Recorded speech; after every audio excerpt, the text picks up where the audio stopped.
ఏలేరు జలాశయం వద్ద నుంచి ప్రస్తుత పరిస్థితిని మా ప్రతినిధి సాయి కృష్ణ ప్రత్యక్ష ప్రసారం ద్వారా అందిస్తారు. ఉమ్మడి తూర్పుగోదావరి జిల్లా వ్యాప్తంగా విస్తారంగా వర్షాలు పడుతున్నాయి. మెట్ట ప్రాంతంలోని వాగులు వంకలు పొంగుతున్నాయి. కాకినాడ జిల్లాలో అన్ని జలాశయాలు నిండుకొండలా మారాయి. ప్రత్తిపాడు నియోజకవర్గంలోని ప్రధాన జలాశయం రాష్ట్రంలోనే అతిపెద్దదైన జలాశయాల్లో ఒకటైన ఏలేరు జలాశయానికి వరద పోటెత్తుతోంది. పూర్వపు తూర్పుగోదావరి జిల్లా మన్యంలో కురిసిన భారీ వర్షాలు ఎడతెరిపిలేని వానలతో సహజ జలాలు ఏలేరు జలాశయంలోకి వచ్చి చేరుతున్నాయి.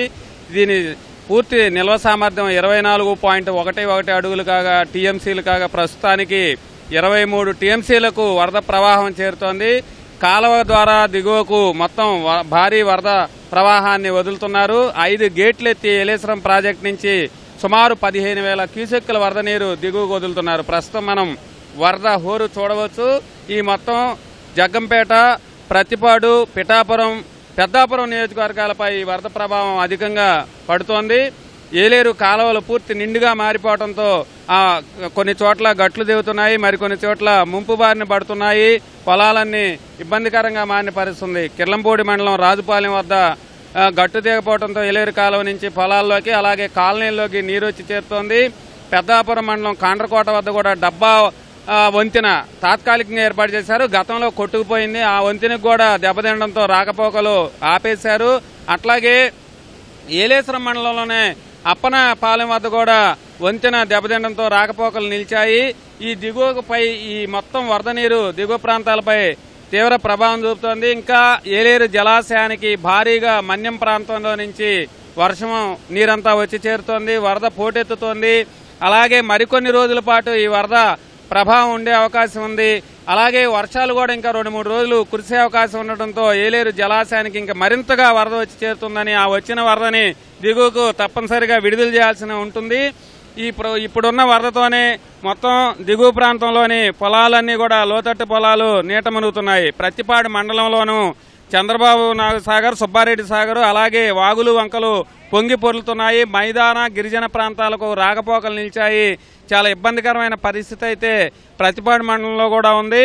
అలాగే ఏలేశ్వరం మండలంలోని తిమ్మరాజు చెరువు సుమారు 1800 ఎకరాల్లో ఉంటుంది. అది కూడా పూర్తిగా నిండిపోవడంతో అధికారులు పరిశీలించారు. ఆ నీరు దిగువకి విడుదల చేస్తే పంట పొలాలు మునిగే అవకాశం ఉంది. ఎక్కడికక్కడ అధికార యంత్రాంగం అప్రమత్తమైంది.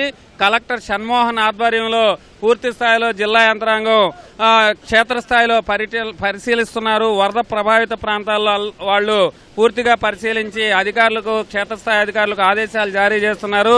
పంచాయతీరాజ్ కమిషనర్ కృష్ణతేజ కూడా వివిధ ప్రాంతాల్లో ఏలేరు ముంపు ప్రభావిత ప్రాంతాల్లో పరిశీలన చేస్తున్నారు. మధ్యాహ్నం ఉప ముఖ్యమంత్రి పవన్ కళ్యాణ్ కాకినాడలో వరదలపై సమీక్ష చేయనున్నారు. ఆయన 3 గంటల సమయానికి మీడియాతో మాట్లాడనున్నారు. ప్రస్తుతం మాత్రం ఉమ్మడి తూర్పుగోదావరి జిల్లాలో అలాగే మెట్ట ప్రాంతంలో ఈ వరద ప్రభావం అయితే ఎక్కువగా ఉంది. వర్షాలు ఎడతెరిపిలేని వానలతో మొత్తం ఈ జలాశయాలు వాగులు వంకలు పొంగిపోవడంతో ప్రజలకైతే ఇబ్బందికరమైన పరిస్థితి ఉంది. ఏలేరు జలాశయం వరద మరికొన్ని రోజులు ఉండే అవకాశం ఉండడంతో ప్రజలంతా అప్రమత్తంగా ఉండాలని అధికార యంత్రాంగం ఇప్పటికే విజ్ఞప్తి చేస్తోంది. ఏలేరు జలాశయాన్ని చూసేందుకు సందర్శకులు కూడా అధిక సంఖ్యలో ఈ జలాశయం వద్దకు తరలి వస్తున్నారు. మొత్తం ఈ ఉదయం నుంచి కూడా ఈ పరిసర ప్రాంతాలతో పాటు వివిధ ప్రాంతాల నుంచి ఏలేరు జలాశయం వద్దకు భారీగా సందర్శకులు వస్తున్నారు. అయితే వారందరూ ఇక్కడ ప్రమాదకరంగా ఉంటుంది కాబట్టి తక్షణం వెళ్ళిపోవాలని అధికారులు విజ్ఞప్తి చేస్తున్న సందర్శకులు మాత్రం ఇక్కడికి అధిక సంఖ్యలో వస్తున్నారు.